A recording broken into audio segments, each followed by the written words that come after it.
leer algo sobre Moisés, Éxodo capítulo 3, versos 7 al 8. Y dice la Escritura: he visto la aflicción de mi pueblo que está en Egipto y he oído su clamor a causa de sus opresores, pues conozco sus angustias y he descendido para librarlos. Cuando empecé hablando del presidente Trump y sus dichos, no pude dejar de pensar en este versículo. Hermanos, si tú estás aquí en una situación que según las leyes no deberían estar, son leyes humanas. Algunos me van a decir que me voy a meter en problemas por decir esto, pero si tú estás aquí es porque Dios te trajo aquí. Y tú tienes que ser de bendición a este país. Y tus hijos y las generaciones futuras que van a estar en este país, a causa tuya, van a ser de bendición y tienen que ser de bendición a este país. Si estamos en este país es para bendecirlos. A pesar de que otros piensen diferente, si Dios nos trajo acá, es para ser de bendición. Y la bendición que tenemos es lo que Dios ha puesto en nuestros corazones y en nuestras bocas, y tiene que ver con su gloria. Y hermanos, una de las cosas que conversaba con mi esposa es: tú no tienes que venir a pensar a hacer el sueño americano en esta nación. Tú tienes que venir y estar acá en esta nación pensando en qué manera la gloria de Dios se manifieste en este lugar nuevamente. Porque algo que está ocurriendo en esta nación es que se están alejando del Señor. Y ahora Dios está trayendo gente morena con fe en el Cristo resucitado para que vuelvan de nuevo a las raíces de esta nación. Hermanos, debes pensar esto: ¿cuántas semillas necesitamos para tener una gran producción? Si un solo grano puede producir 100 por 1. Tú puedes pensar que somos tan pocos, pero si cada grano de los que somos produjera 100 más, ¿cuánta producción tendríamos? Entonces, si tú eres un grano en las manos de Dios, esto puede ser fantástico. Pero centrémonos en el versículo. He visto la aflicción de mi pueblo que está en Egipto y he oído su clamor a causa de sus opresores, pues conozco sus angustias y he descendido para librarlos. Nótese y pon atención en esto. ¿Cuáles son tus angustias? Si tus angustias son a causa del pecado de otros, Dios toma en consideración y escucha lo que está pasando. Dios no tiene oídos sordos al clamor de tu boca. Dios no tiene oídos sordos a las lágrimas que has derramado.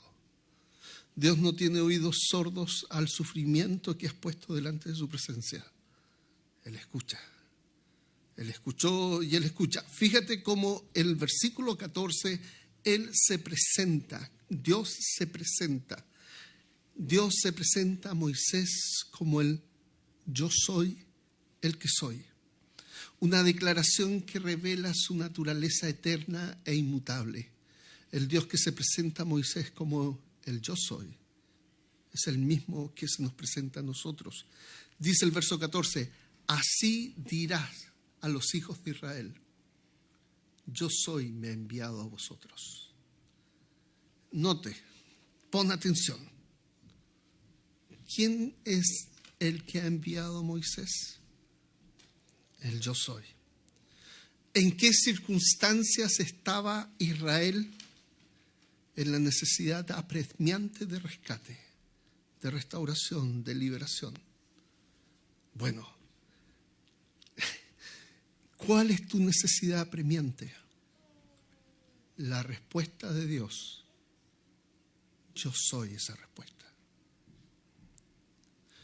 Cuando Israel está en Egipto, está esclavizado, está perseguido, no lo está pasando bien, está siendo menospreciado, está siendo maltratado.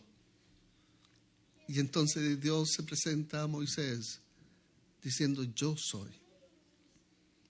¿Quién te ha enviado? Yo soy el que te ha enviado, le dice a Moisés. Pero en el contexto del yo soy es: Yo soy el eterno presente. Yo soy la respuesta a las aflicciones que ustedes están viviendo. Yo soy la respuesta a la necesidad de consuelo, de ánimo, de sustento. Yo soy. Cuando uno está en necesidad, cuando uno no ve futuro, o cuando el futuro se ve oscuro, la respuesta es la misma. ¿A quién iré? A aquel que es la respuesta, al eterno yo soy. Hay veces que pasan cosas en la vida que no esperábamos y que después se transforman en bendiciones que no esperábamos. ¿Por qué? Porque el eterno Dios, nuestro Dios, es el gran yo soy que transforma nuestros desastres en algo fantástico, maravilloso, digno de admiración. Y que tu respuesta ante la situación solo debe ser confiar en lo que Dios está actuando, cómo está haciendo las cosas. Yo sé que Dios está en un proceso en mi vida, tú puedes decir. ¿Por qué? Porque Él sigue siendo el yo soy. ¿Qué necesidad, vuelvo a decir, qué necesidad tú tienes? La respuesta es la misma. Yo soy. Yo soy la respuesta, dice el Señor.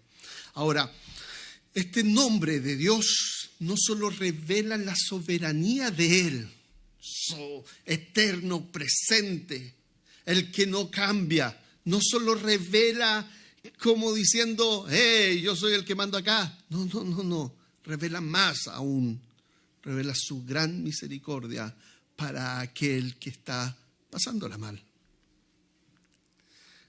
Él se presenta como el gran yo soy a Moisés en el contexto de un gran sufrimiento.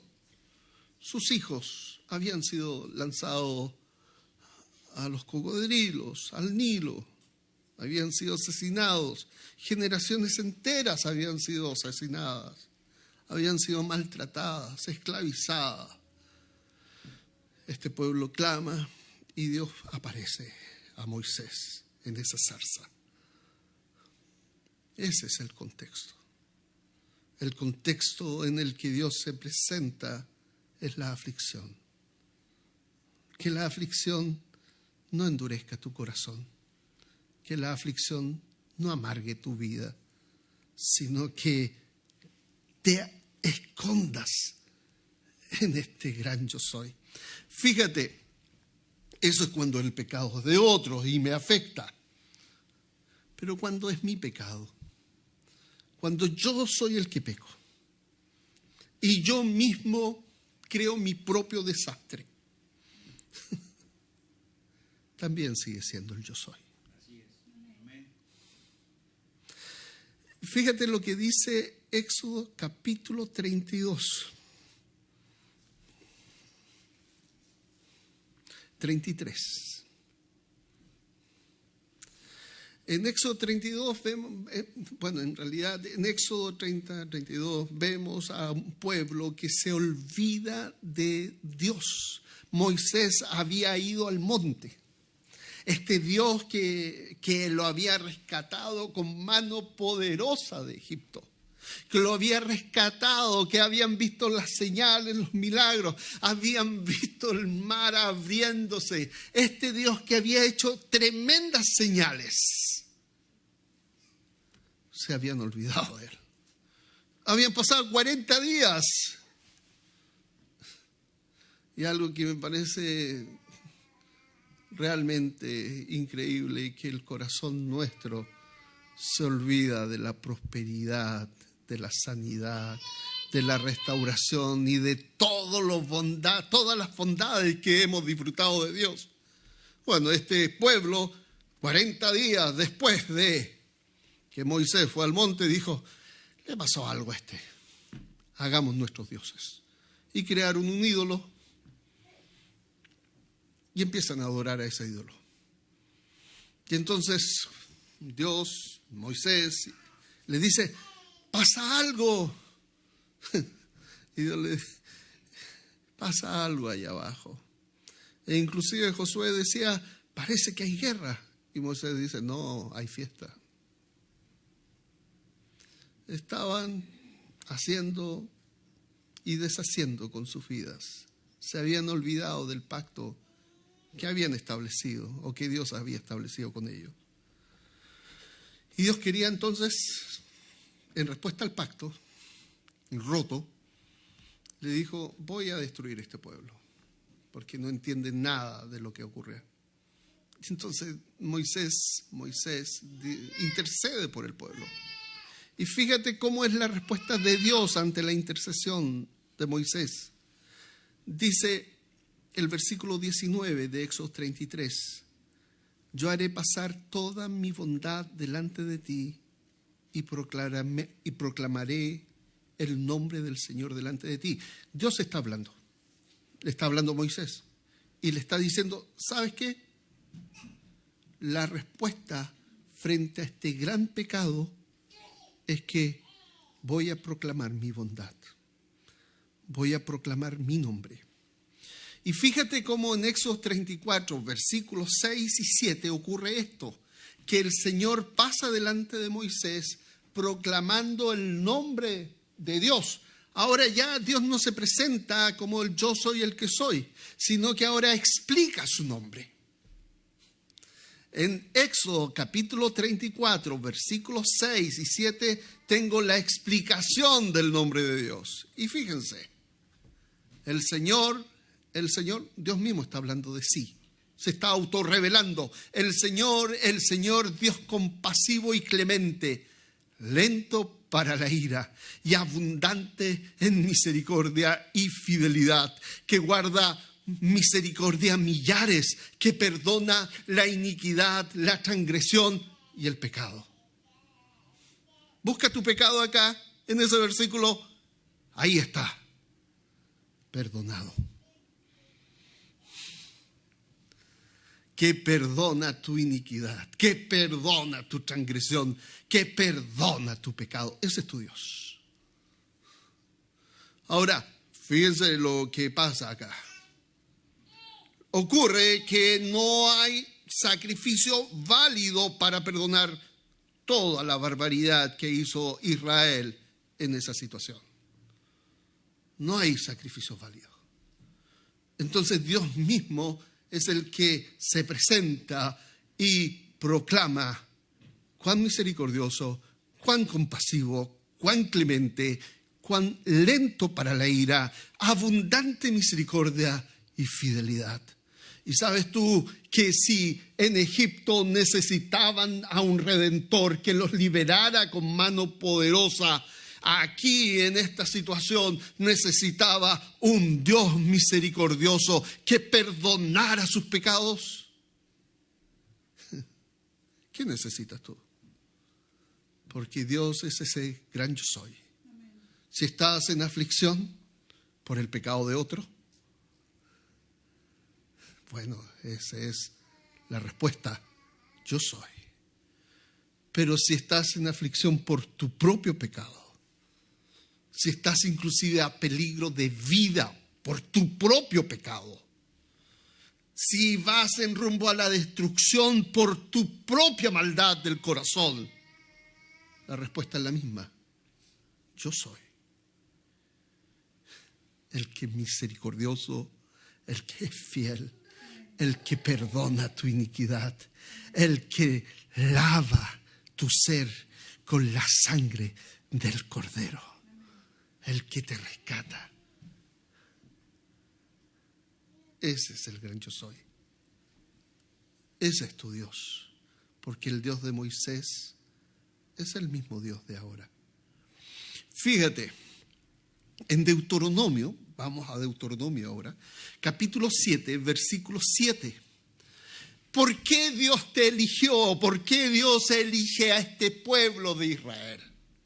¿Por qué Dios elige a Israel? ¿Por qué Dios inclusive te eligió a ti? Está claro, no por ser el más atractivo o atractiva, tampoco por ser la más inteligente o el más inteligente. ¿Por qué te escogió a ti? Y acá dice acá, no por ser vosotros, versículo 7 de Deuteronomio 7, más numerosos que todos los pueblos, os ha querido el Señor y os ha escogido. Y acá yo me pongo en la lista. Pues tú eras el más insignificante de todos los pueblos. Hermano, hermana, ¿por qué te eligió a ti? Si tú eras de los más insignificantes. A los ojos de los otros, yo era el más insignificante. ¿Y por qué el Señor me eligió? Porque Él quiso hacerlo. Tú eras de lo más insignificante. Tu valor no importa. Lo que tú estimes de ti es irrelevante. Lo que importa es quién me eligió. Y quien me eligió es el gran yo soy. Y cuando yo puedo ver que Él es el que nos ha escogido, si tú pudieras ver que quien pensó en este grano de arena y lo puso en la mano y dijo, podemos hacer algo bello, lo podemos transformar. Si tú pudieras pensar que el Dios eterno recogió a esta insignificancia que eres tú y decidió transformarlo a la imagen del Hijo de Dios, su amado, verías y comprenderías la grandeza de la misericordia de nuestro Dios. Tú, insignificante, escogida, amada, valorada por el Dios eterno. Ese es tu gran yo soy. Entonces, no por ser tú una persona especial, ni por ser fuerte, ni por ser inteligente, sino porque Él quiso hacerlo. La elección no fue por tus méritos, ni por Israel por sus méritos. Fue por puro amor, por pura gracia, porque Él quiso. Eso también se aplica a nosotros. Si crees que hay algo digno en ti que te hizo merecedor de la gracia de Dios, estás equivocado. Dios te eligió a pesar de ti.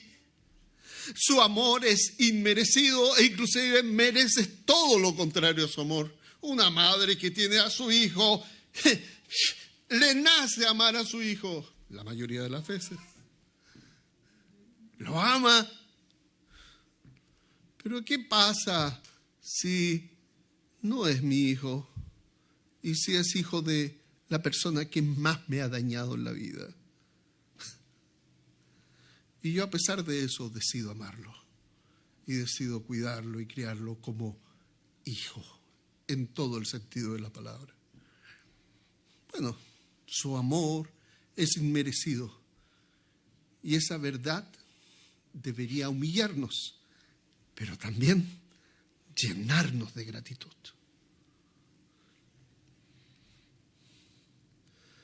Un peligro importante, hermanos, es que cuando nosotros estamos abajo,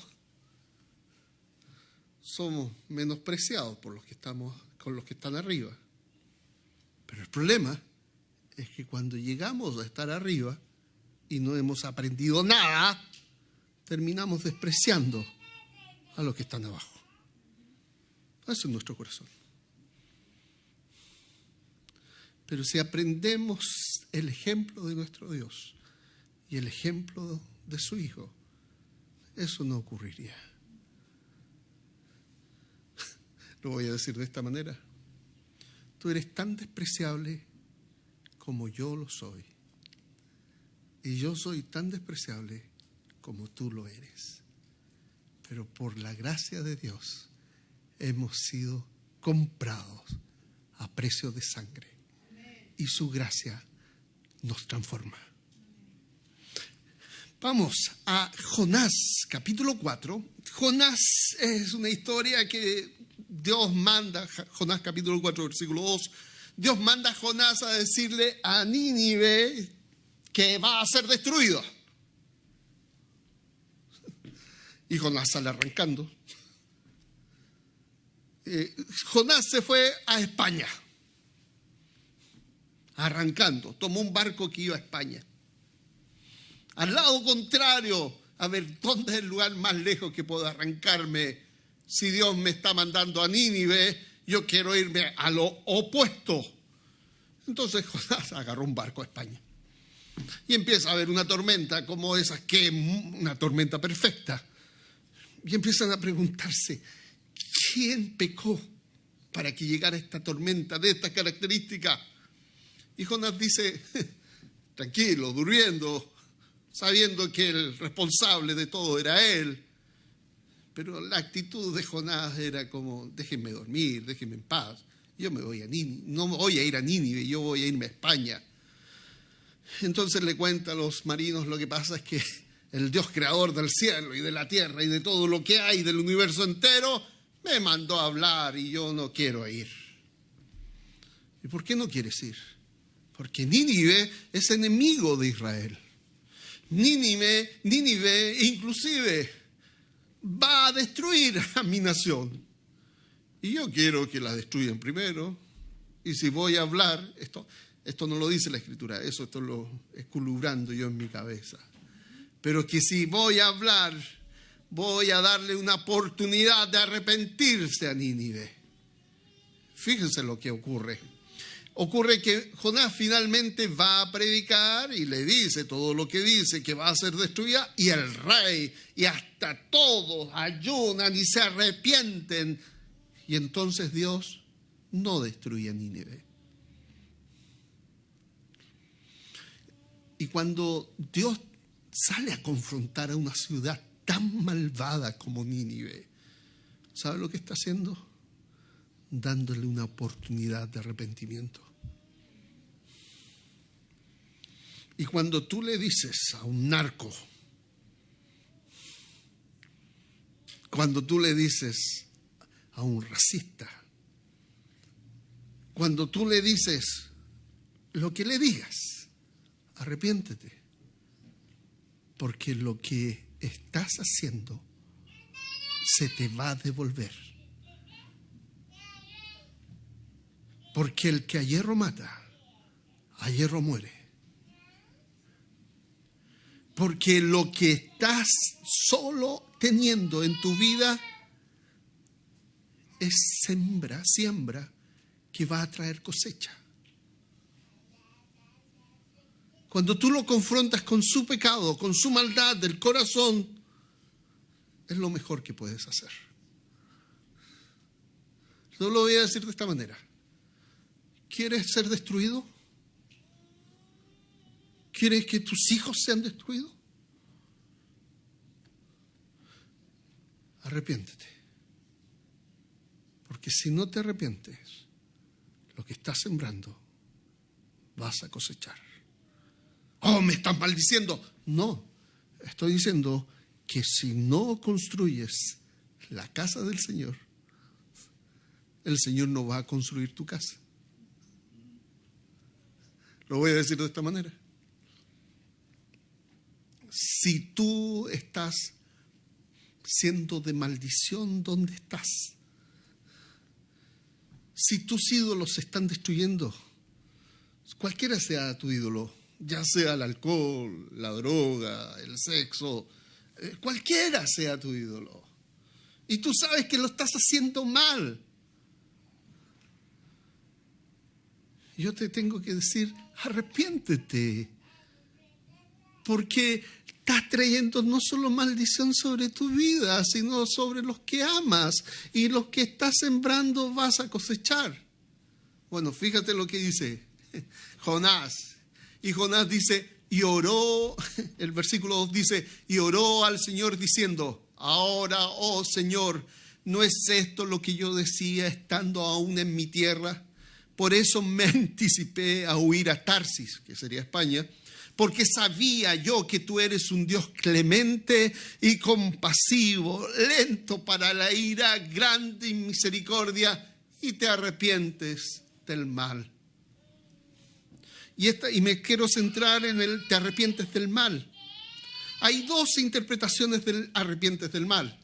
Una, el mal en el sentido de la condena que ibas a tener sobre las personas y que era el mal que se iba a producir sobre las personas. Esa es una interpretación.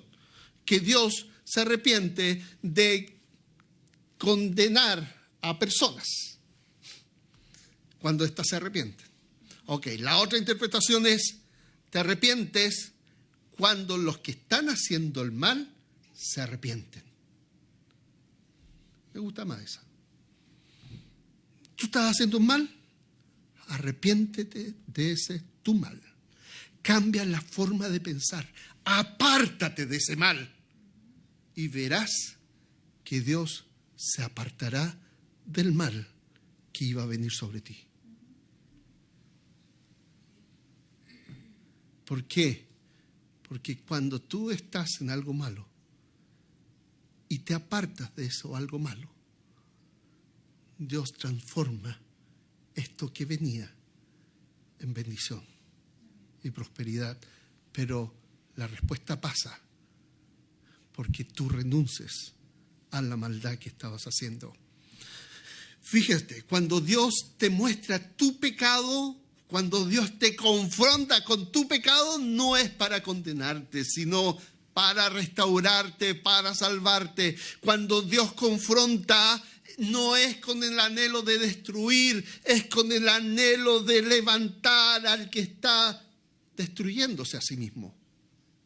Dice Lamentaciones capítulo 3, versos 22 y 23. Por las misericordias del Señor no hemos sido consumidos, porque nunca decayeron sus misericordias. Nuevas son cada mañana. Grande es tu fidelidad. ¿Por qué Dios ha sido misericordioso contigo? Porque aún tienes pulmones por los cuales respirar.